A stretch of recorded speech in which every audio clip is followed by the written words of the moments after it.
अस्सलाम वालेकुम dear student. इस वीडियो में हम करने जा रहे हैं क्वेश्चन है हमारे पास 33। इसमें कहता है उसने खुद ही लेट कर लिया। देखें, अब आपको लेट करने की ज़रूरत बिल्कुल भी नहीं है। मैं ज़रा इसको आगे कर लूँ अपने पास। अब यहाँ पे ठीक है। अच्छा, उसने खुद ही लेट कर लिया। कहता है कि a fair die is rolled। एक फेयर डाइल को रोल किया गया। अब उसकी सैम्पल स्पेस क्या बनेगी? डाई के कितने फेस होते हैं? डाई के टोटल कितने फेस होते हैं? 6 फेस होते हैं। और कितनी बार रोल किया? 1 टाइम्स 6 की पावर 1 लेंगे तो आपको पता है 6 आएगा। तो इसकी सैम्पल स्पेस में टोटल 6 एलिमेंट्स आएंगे। 1 आ सकता है, 2 आ सकता है, 3 आ सकता है, 4 आ सकता है, 5 एंड 6। ये लें, सैम्पल स्पेस बन गई। जब 2 लेगा ना पावर तो इसकी फिर 2 लेनी, फिर 36 बनेंगे सैम्पल। ठीक है, 36 एलिमेंट बनेंगे। अभी देखें तो एन ऑफ एस क्या आ जाएगा? टोटल कितने एलिमेंट है? 1 2 3 4 5 6 हैं। यहाँ तक क्लियर हो गया। अब आगे देखें, उसने कहा आपने प्रोबेबिलिटी फाइंड आउट करनी है ए यूनियन बी की, फिर ए इंटरसेक्शन बी की। अब सबसे पहले प्रोबेबिलिटी ऑफ ए बी देख लेते हैं। ये सारी चीज़ें, ए क्या है? A B the event face is prime.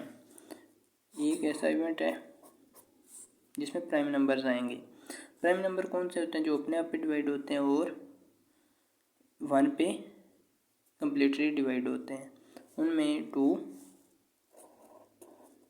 3 5 and up to so on 7 9 नहीं होता, सॉरी 7 होता है, 11 होता है, 13 होता है, फिर 17 19 एंड 23 29।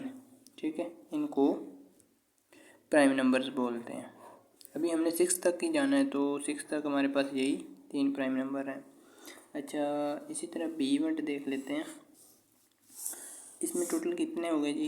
एन ऑफ ए क्या आ गया? कितने एलिमेंट हैं, कितने इवेंट हैं? 1 2 3। ठीक हो गया जी।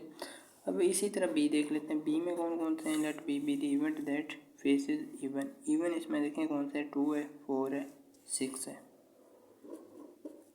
2 4 एंड 6। ये देखें बी का सेट आ गया। अच्छा, एन ऑफ बी क्या आ जाएगा? कितने हैं? 1 2 3, टोटल 3 हैं। चलिए, ये भी क्लियर हो गया। अब आगे आ जाते हैं। आगे उसने कहा है कि यहाँ पे देखें probability of A union B find out करनी। तो सबसे पहले हम इनकी प्रोबेबिलिटीज फाइंड आउट कर लेते हैं ताकि आगे करना आसान हो। प्रोबेबिलिटी ऑफ ए क्या आएगी? एन ऑफ ए आ जाएगी divide by N of S आ जाएगी। एन ऑफ ए है जी 3, एन ऑफ एस है 6। ठीक है, इसी तरह प्रोबेबिलिटी ऑफ बी आ जाएगी आपके पास n of B divide by N of S which is n of B आ गई 3 एंड एन ऑफ एस 6 आ जाएगी। अब काटना चाहे तो काट सकते हैं, बट काटे ना तो ज़्यादा अच्छा होगा क्योंकि आगे भी इनको सोल्व करना आसान हो जाएगा। काटना चाहे तो भी आपकी मर्ज़ी, ऐसे भी लिख देंगे तब भी मार्क्स आपको पूरे ही मिलेंगे। अच्छा, आगे कर लेते हैं। आगे कहते हैं जी probability of A union B find out करनी है। तो हमें ए यूनियन बी पहले 2 तरीक़ों से हम फाइंड आउट कर सकते हैं ना। एक तो इनके इंटरसेक्शन के ज़रिए भी, यानी कि बेसिक फंडा क्या होता है हमारे पास यहाँ पे, देखिए तो ऐसे भी हम लिख सकते हैं, ये भी फार्मूला चल सकता है। ठीक है, प्रोबेबिलिटी ऑफ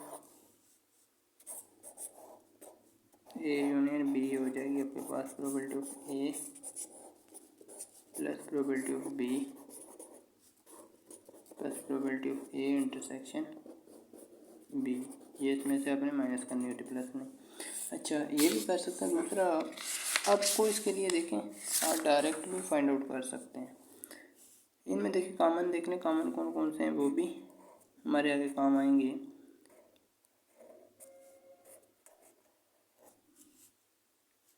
ठीक है, उसने कहा प्रोबेबिलिटी ऑफ आप A union B find out करें। हम फर्स्ट पार्ट कर लेते हैं। Probability of A union B find out करनी है, ये किसके बराबर होगी? ये होगी प्रोबेबिलिटी ऑफ, मैं दोबारा लिख लेता हूँ, ए यूनियन बी, ये होगी N of A union B divide by N of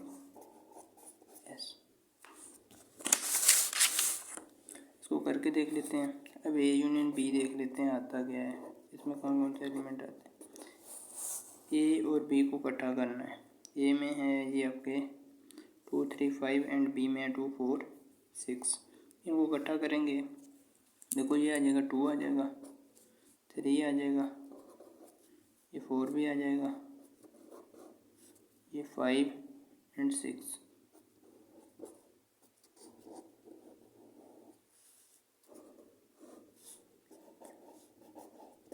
N of A union B आ गई जी आपके पास 1 2 3 4 5। ठीक हो गया जी। अच्छा आगे चलते हैं, इसकी प्रोबेबिलिटी लिख लेंगे। प्रोबेबिलिटी क्या आएगी 5/6। ठीक है। अब इसी तरह सेकंड पार्ट देखते हैं।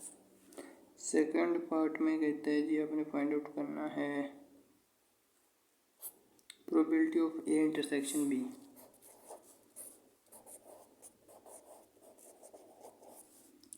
Probability of A intersection B के लिए ये आ जाएगी N of A intersection B divide by n of S आ जाएगी। अब ए इंटरसेक्शन बी देखें, ए और बी में जो कॉमन होंगे वो लिखेंगे। ठीक है, ये तो हमने मिला के लिखा ना, यूनियन में हम सब चीज़ों को मिला देते हैं, मिला के लिखते हैं। ठीक है, अच्छा जी ए इंटरसेक्शन बी देख लेते हैं। ये होगा जी आपके पास, इन दोनों में ए और बी में कॉमन देखें कौन कौन से हैं। ए और बी में जो कॉमन है 2 है कॉमन, और कुछ भी नहीं और नहीं है, 2 ही है कॉमन। हम लिखेंगे इसमें नंबर ऑफ टोटल एलिमेंट्स कितने हैं, 1 है, तो ये प्रोबेबिलिटी आ जाएगी 1/n of s that is 6। यहाँ तक क्लियर हो गया। अच्छा जी आगे चलते हैं। थर्ड पार्ट में कहते हैं आपने फाइंड आउट करनी है जी कंडीशनल प्रोबेबिलिटी। कंडीशनल प्रोबेबिलिटी के बारे में मैंने ऑलरेडी क्वेश्चन नंबर 32 में बता दिया था, मे भी आपने देख लिया होगा, नहीं देखा तो प्लीज़ उसको लाजमी देख लें।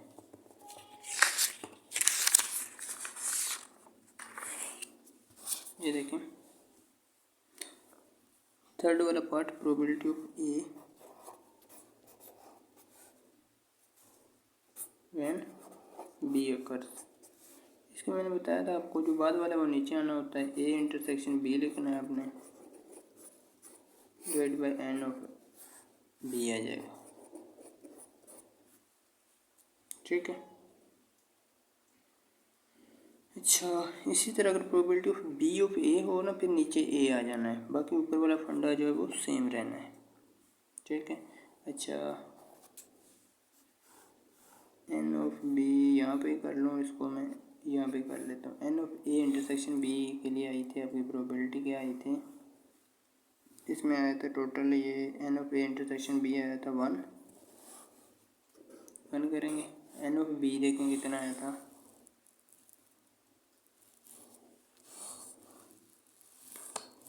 बी आया था आपका जी 3 आया था ना, तो लिख लेंगे 1/3। ठीक है ना, उम्मीद है आप लोगों की भी यही आ रही होगी। ठीक है, ठीक है फोर्थ पार्ट कर लेते हैं। और दूसरे नंबर पे अगर आपको ये क्लेम रहे मैं रहता है आपके बुक की तरह ही कर दूँ, ठीक है। वैसे ये ऐसे होता है probability of this divide by probability of this. अगर फिर भी करेंगे तो जो डिवाइड वाला फंडा है ना वो कैंसिल आउट हो जाएगा, होना कुछ भी नहीं। देखें probability of A intersection B क्या ही थी, मैंने इसीलिए नहीं ये काटे थे, मुझे पता है ना। आप जब तक इनको काटेंगे नहीं ना, जब तक क्वेश्चन कंप्लीट नहीं होता तब तक ना काटें तो ज़्यादा अच्छा रहता है। Probability of A intersection B आई थी आपके पास 1/6 की। ठीक है, ये 1/6 आई थी। 1/6 अगर मैं इसको लिखता हूँ 1/6, और प्रोबेबिलिटी ऑफ बी क्या थी, ये भी 3/6 आनी थी। ये देखिए यहाँ पे 3/6 थी, 3/6 कर देना तो भी वही होना है, 6 से कैंसिल आउट हो जाना है और 1/3 बच जाना है। ठीक है, अब दोनों तरीक़ों से कर सकते हैं, लेकिन प्रेफरेंस आपने खुद देनी है। मैं कहता हूँ बुक वाला मेथड यूज़ कर लें तो ज़्यादा अच्छा रहेगा। ठीक है, मैं तो 2-3 मेथड से भी करवा देता हूँ, मेरे लिए तो मुश्किल नहीं है। Probability of B when A occurs की देख लेते हैं।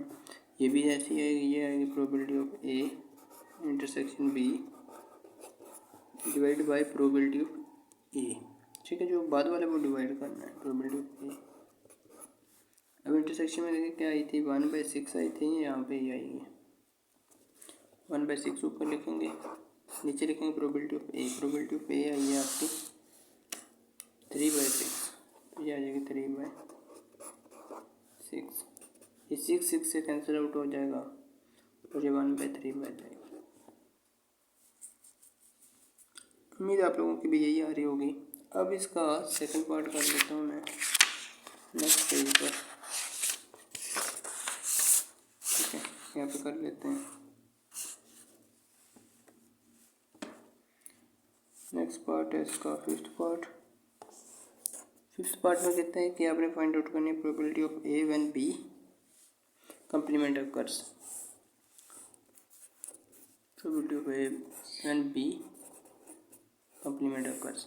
अब देखिए प्रोबेबिलिटी ऑफ बी जो होती है ना, उसको हम ऐसे लिख सकते हैं 1 minus probability of B complement. इसी तरह जब हमने प्रोबेबिलिटी ऑफ बी कंप्लीमेंट की फाइंड आउट करनी है, इसको भी ऐसे लिख सकते हैं 1 माइनस प्रोबेबिलिटी ऑफ बी। ठीक है, ये फार्मूला आपने याद रखना है, पी क्यू की शक्ल में आगे आपने ये यूज़ करना है। अभी हमें ये चाहिए तो इसको हम रहने देंगे, इग्नोर कर देंगे, ये वाला फार्मूला अप्लाई करेंगे। 1 माइनस प्रोबेबिलिटी ऑफ बी करूँगा, प्रोबेबिलिटी ऑफ बी आई थी आपके पास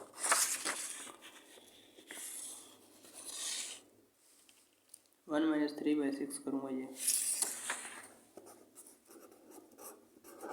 ठीक है, 6 ऊपर जाएगा, 6 में से 3 माइनस होंगे, 3/6 आ जाएगा। ठीक हो गया जी। अच्छा, ये प्रोबेबिलिटी ऑफ बी अकर के आ गई। इसी तरह हमें प्रोबेबिलिटी ऑफ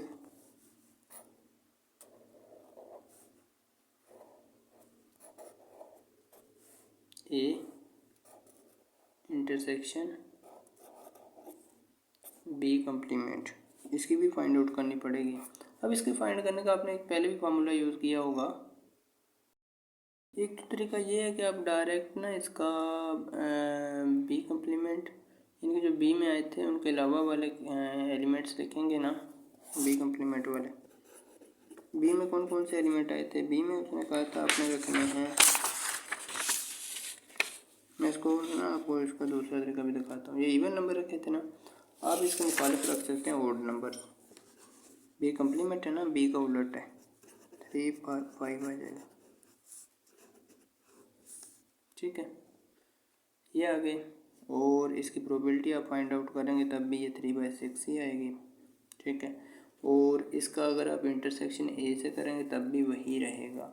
लेकिन दूसरा तरीका ये है कि प्रोबेबिलिटी ऑफ ए के कर होने की एंड बी के ना कर होने की, ये किसके बराबर थी, मैंने आपको क्वेश्चन नंबर 30 में ये करवाया था। ये होती है probability of A minus probability of A intersection B.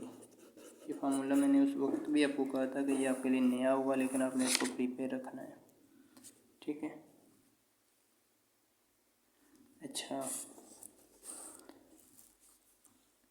इसका कर लेते हैं। प्रोबेबिलिटी ऑफ ए क्या है, दूसरा वो भी तरीका यूज़ कर सकते हैं जो आपकी बुक पे है। ठीक है, अच्छा प्रोबेबिलिटी ऑफ ए क्या आई थी आपके पास, पिछले पेज में देख लें। इस सारे को आप छोड़ देना ऊपर वाले को, ये वाला फार्मूला भी आप अप्लाई कर सकते हैं। प्रोबेबिलिटी ऑफ ए आई थी 3/6 minus probability of A intersection B आई थी आपके पास 1/6।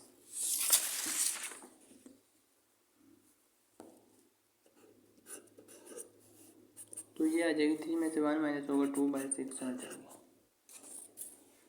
ठीक है,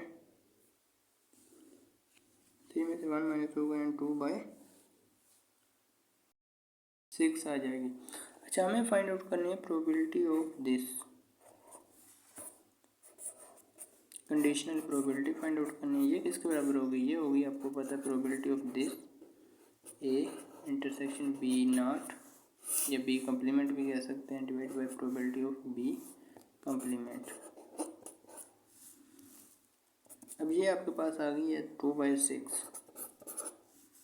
प्रोबेबिलिटी ऑफ बी कंप्लीमेंट की भी आ गई है आपके पास ये 3/6। तो ये 6 से कैंसिल आउट हो जाएगा एंड 2/3 बच जाएगी। उम्मीद आपको समझ आ चुकी होगी। फिर भी किसी बात की समझ ना आई हो कमेंट्स में लाजमी पूछिएगा।